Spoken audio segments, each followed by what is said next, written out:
কানটা আমরা এইভাবে দিব, ঠিক আছে? তারপরে সুর দেখো, এই যেভাবে নিয়ে এসে এইভাবে দিলাম, দেওয়ার পরে দেখো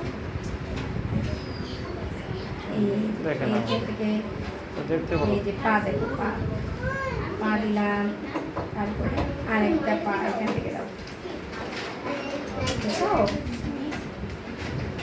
এই দেখো এখন আমরা হাতিটা লেজ দিব,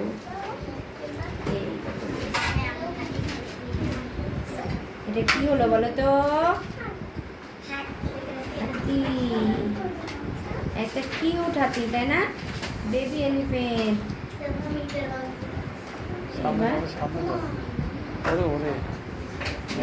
দেখো এটা কি হলো? হাতি হয়েছে না? হাতিটা কি অনেক কিউট। এবার আমরা হাতির পায়ের মধ্যে দাগ দেই, এই দেখছো হাতির আর একটা পায়ে দিক দিয়ে গেছে। এই যে দেখো দেখো দেখো দেখো, এটা কার হাতি? মুনতাহার।